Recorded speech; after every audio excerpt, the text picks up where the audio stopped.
Hello everyone and welcome to the very second episode of Dice Hard. Today we're going to be taking a look at card drafting game Machi Koro, a Japanese game in which players must machi as many koros as they can. Machi Koro sees 2 to 4 players as mayors of their own town. You'll be rolling dice to generate income off your starting buildings. You'll use that income to buy more buildings from the market, if it can actually pick them up. Then you'll roll dice again to generate even more income until you can afford a landmark. The first player to build all 4 landmarks wins. Simple. You'll start each turn in Machi Koro by rolling your dice and seeing if the result matches any of the numbers on the top of your cards. Then you'll take your winnings from the bank and decide if you want to buy a building card from the market or not. And that's pretty much it. Machi Koro is an incredibly simple game, and you can teach it in around 60 seconds. Machi Koro is a nice, friendly, colourful game about building cheese factories and gorgeous forests and family restaurants that steal money from your friends. Wait, what? Let's take a closer look at the buildings on offer. You'll notice the number at the top, but that's the die roll needed to activate them.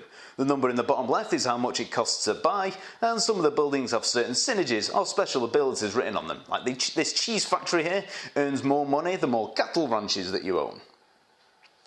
There are also 4 different colours of buildings, and they all give you money in slightly different ways. Green buildings, for instance, pay out on your turn. Blue buildings pay out on everybody's turn. Purple buildings are unique and give you special abilities, and then we have red buildings, which steal money off players whenever they roll that number. So if you want to see your friends shit scared of the number 3, buy as many cafes as you can. The landmarks, as well as being your path to victory, also have special abilities of their own. One of the most significant is the train station, which allows you to decide whether you want to roll 1 or 2 dice if you wish. I mean, this opens up a whole slew of cards for you to purchase and put into your tableau. And that's something that's really satisfying about games like this, is starting out with next to nothing and then gradually amassing buildings and wealth, watching your delightfully illustrated empire grow over time. And by doing so, you're building a casino of sorts, except you're determining your own odds. So hopefully next time that you roll a 4, you'll have enough money to do a Scrooge McDuck and dive into a pool of cash. Only don't do that because you'll probably be killed, or at least horrifically maimed. But enough about billionaire Scottish waterfowl. This system where you construct your own craps table is really engaging for people who don't play board games. I remember showing Machi Koro to my girlfriend and a couple of other friends who don't play games that often, and they were howling and cheering around the table at the result of one of these tiny little cubes. That in itself is magnificent. This is something that Machi Koro gets very right. It's a great introduction to the hobby. It plays fast, it's easy to explain, it's got a neutral theme, and it just works. People just get it. Gambling for fun is not a difficult concept to sell, and the first couple of games you play will be absolutely brilliant. But there's a problem. One of the main strategic decisions in Machi Koro is whether to stick with a 1 die or a 2 dice economy, whether to build a train station and expand your tableau and look for cards that have 7s, 8s and 9s, the most common numbers, or if you want to stick with your original 1 to 6 level buildings. See this card? This is the convenience store, and it completely breaks the game.